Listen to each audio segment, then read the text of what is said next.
अस्सलाम वालेकुम नाज़रीन, आप देख रहे हैं प्रोग्राम सच का सफर। हमें जिस इलाके से भी शिकायत आएगी ना, उनकी आवाज लोगों तक पहुंचाएंगे। जो ऊपर रिहायशी थे बेसरो सामान, कोई नहीं आया, ना घर अपना है ना छत अपनी है। हर जगह पे कोई ना कोई आपका बैठा है कि आपको नुकसान पहुंचाएगा। हर महीने के 2 टैंकर खरीदने पड़ते हैं। सीवरेज का ही तो मसला है, और क्या मसला है? दाल खाने वाला था ना, वो चटनी पे आ गया। अब वो चटनी से कहीं नमक में ना आ जाए। बीवी का हाथ चेक कर लिएगा, एक भी अंगूठी नहीं होगी सोने की, सब बिक चुका है लोग। ये सिस्टम ये सीखा इस बच्चे ने। 18,000 रुपए के लिए आपने उन लोगों को मार दिया। पैसे की खातिर मुलाजिम जो है वो वैशी बन गया। अल्लाह के वास्ते। स्ट्रॉबेरी दोबारा सुनाइएगा। STOPERY।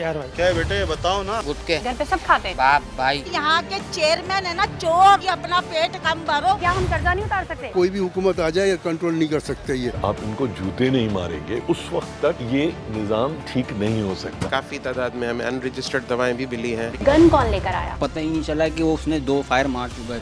और ये फायर भी हुआ है, हमारा काम है चलान करके देना। यानी कि लाइसेंस टू किल। जब गैस नहीं आएगी तो बंदे रोड पे ही निकलेंगे। हम तो आपकी आवाज पहुंचा सकते हैं और हम आपकी आवाज एज इट इज पहुंचाएंगे।